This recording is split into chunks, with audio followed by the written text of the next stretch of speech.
I did have a case where I can't really talk about it, even on YouTube. Welcome to the Case Doctors With what this patient client did with the corndog, with John Simon and Alvin Wolff. and they wanted to sue over it. Oh dear. The show where two of the greatest legal minds offer you advice on your cases. We need to just put this on a different platform, that's all. The Case Doctors. We'll see you now.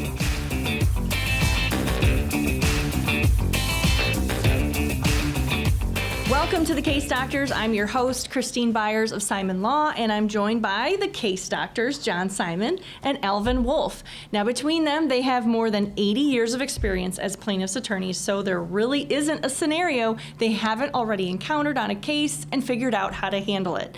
Now, they're offering you the chance to tell them about the various problems or issues that are coming up in your cases and hear their diagnosis. But first, let's turn to some of the civil cases making headlines and hear what the Case Doctors have to say about them. This hot topic brings us over to South Carolina, where a woman lodged a proposed class action lawsuit claiming a company called Foster Farms corn dogs, later recalled for potentially containing wood in the batter. That doesn't sound tasty. No. She's Fiber. claiming Right. She's claiming the recall isn't a sufficient remedy for consumers who've already bought the food. Did she eat it? Yeah. She says she regularly buys the corn dogs as a, quote, healthy afternoon snack for herself and her family. So she didn't know there was wood in it until they told her? Correct. Oh. The California company has recalled 3.8 million pounds of its chicken and turkey corn dogs because their batter was potentially contaminated with wood bits. The defendant, according to the lawsuit, is aware that most consumers purchase products at multiple locations and do not maintain receipts for those consumable goods, and as such, most consumers cannot receive funds at the location of purchase. Furthermore, according to the lawsuit, many purchasers have already eaten the corn dogs, and Foster Farms did not specifically target customers. I hate when that happens. Wood in the corn dogs. It's rough. Have you ever had a wood in the corn dog case? How would I know? No one's ever come to me with that, but I did have a case where I can't really talk about it, even on YouTube. With what this patient client did with the corn dog, and they wanted to sue over it. Oh dear. It got an infection. We need to just put this on a different platform, that's all. I said, listen, I don't care if your kid was 12 and it happened at a slumber party. You should train your kid a little bit better about what to do with the corn Did that dogs. one have wood in it? Oh boy. We gotta go. We're gonna go ahead and move Might have been a on better now. outcome. Wait a minute, is that a reasonably anticipated use? or misuse? Oh goodness. I'd like to take that corporate rep deposition. Oh geez. Let's talk about a case that's got some merit. Well, it depends on what kind of wood it was, and maybe the wood had some, I don't know. It's like, come on. I hear about a stupid class action suit every day, and I guess there's people around that are just trying to come up with ideas that they think they're going to make a lot of money on a class action where everybody gets 23 cents. There you go. This hot topic brings us over to Washington, and this is an interesting one. I'm not sure if you've heard about it yet or not, but the Washington State Bar Association has launched a online portal for entities applying to practice law. And the announcement was that applications for businesses and nonprofits to provide legal services in Washington state is about to go live, and they're calling this a major milestone in a state Supreme Court approved plan to expand who can practice law. It's called the Entity Regulation Pilot Project.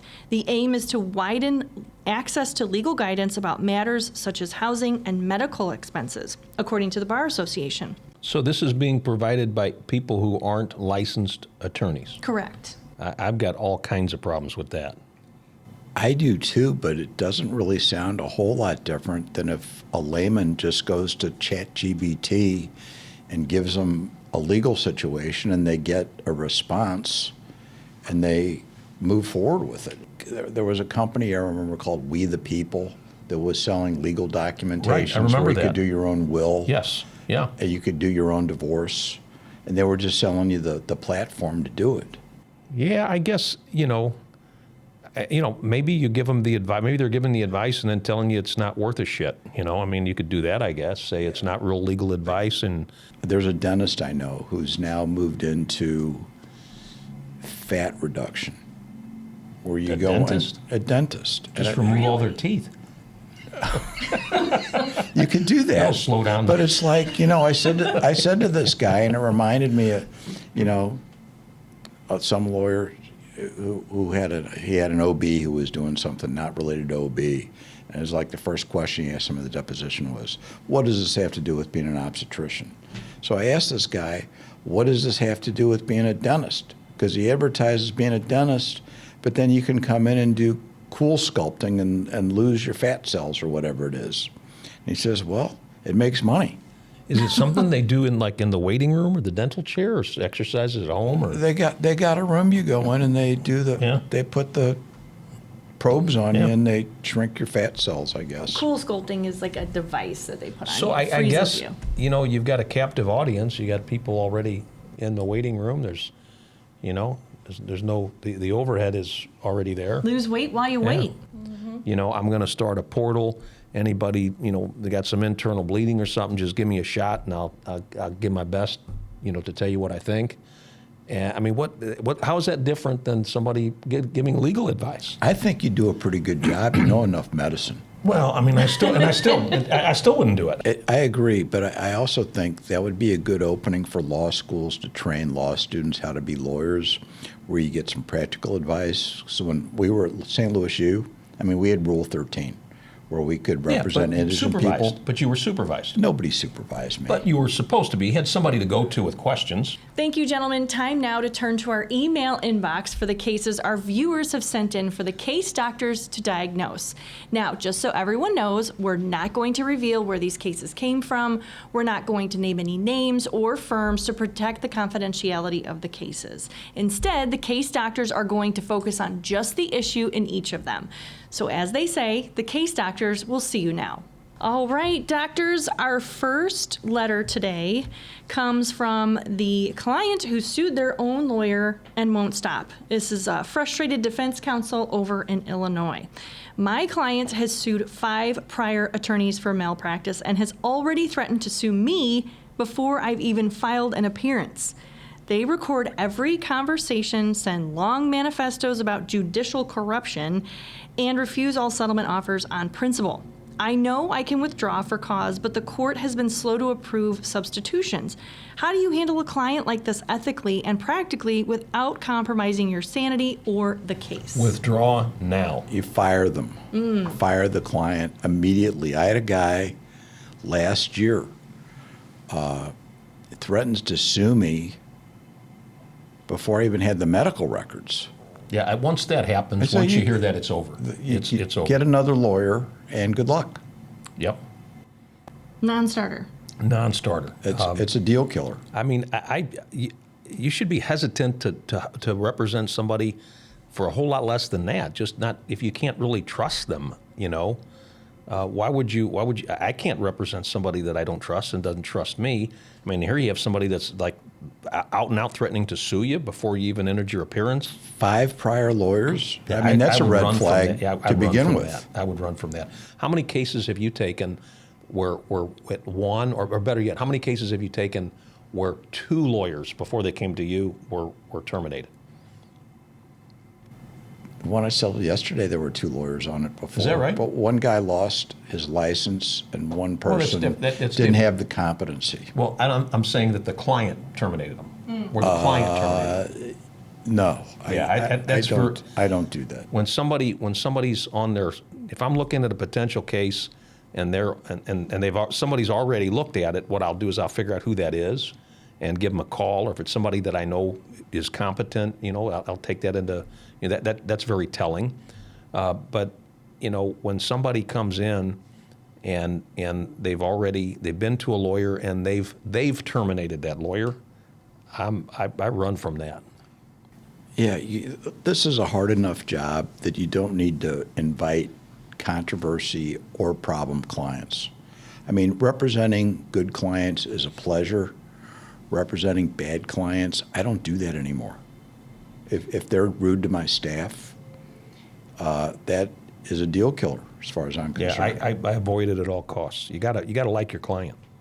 Are you guys able to ask potential new clients, hey, have you been into any other attorneys before coming to me, and what was the result? Are you able to? How do I you ask find every that one out? of them. Everyone. Absolutely. That's a standard question we ask is, have you been to an attorney previously? And then you want to know, what happened. And part of it too is I've had cases where somebody else looked at it, didn't take it, but it was a decent case, and we took it and did okay. Did a good job and got a good result for the client. I am certain the same thing has happened. I'm absolutely certain I have turned down cases and that other lawyers have picked up and gotten a good result. That you've sent to Alvin Wolff. I mean, I make a living on what you guys leave on the floor. So, hey, here's the thing. I always tell everybody, I've never told anybody you don't have a case. I always say, go get a second opinion. Right, absolutely. Go ask somebody else. They might see something that we don't see. Mm-hmm. But boy, this is, that's so easy because you got somebody who's been, what'd you say, three prior lawyers? Five. He fired? Five. But that's a defense lawyer. And I guess I want to say this the right way, but if it's a one-time client, it's a little bit easier than maybe it's a big company that could give them a lot of bill. I don't know. I have no idea, but that is just that's going to end poorly. They say they've had a prior lawyer. I always call the other lawyer and say, what was the problem? And I've had that happen before where that exactly is what happened because I got somebody that was an out-of-state case, and I won't go into the the details or the specifics, but it was a really complex case that on the surface appeared to be fairly significant. And right away I went online and saw that like 4 or 5 attorneys had withdrawn, and it was still, he was calling without any attorney of record. And I was like, ain't happening, good luck and so long. So back to the corndog case. Oh, God. What do you want to know about it? Get it. Oh, my God. I thought that was very impactful. You're going to go home tonight thinking about it. Don't try anything funny. Okay. Very, very impactful. I'm a trial lawyer in Florida, and he's titling it "The Jury That Googled Everything." Midway through a personal injury trial, a juror posted on Reddit asking whether certain medical photos were real. Opposing counsel found the post, and now the judge is furious. The juror swears they never discussed the case and just asked a hypothetical. Is this grounds for mistrial, or can we rehabilitate if the verdict stands? And how do you prevent jurors from doing this in the age of smartphones without alienating them? Well, it's a mistrial, and what you do is the judge tells the jurors not to do any independent research, and the judge in the last case I was in said that about 3 or 4 times, and I'm absolutely convinced some people on the jury ignore that and do it anyway. That's how, Yeah, I mean, there's an instruction that they can't do it. It's in writing. It's one of the first instructions you read. I think it might be 201. But they do it. We know they do it. And, I mean, there's really nothing you can do about it unless they admit to it and they get caught. Yeah, and, the other thing, too, that you need to be aware of is jurors not only research the issues, they research your client, possibly. They look at your website and my website, they look at that. I don't know what you do other than, the judge that we were in front of, it was in St. Louis County, my office, I wasn't involved in that case, but that case was retried a second time because that happened. And then I was in front of the same judge with a different case, and he said it 3 or 4 times and said, look, we just had to, it was a 3-week trial, product liability, had to retry it because somebody did some research on, I think it was like roof crush ratings or something on the vehicle. And, after 2 weeks, they got a mistrial and had to retry the case. One thing I saw last week on our email listserv, lawyer's trying a case for 2 weeks, and it's a death case, malpractice case, and the judge tells the jury this is a serious case and the doctor's reputations are at stake. That's improper. Right off the bat. That's improper. And That's and the lawyer moved for a mistrial, didn't get it. I mean, because that's going beyond the instructions. Yeah. No, it is. You gotta. You can't bring evidence into the courtroom yourself. You got to listen. You got to decide the case on what comes from the witness stand, and if not, it just doesn't work. It was something that we didn't worry as much about, 25 years ago, 30 years ago, but now, man, everybody's got their phones going, and they're looking stuff up.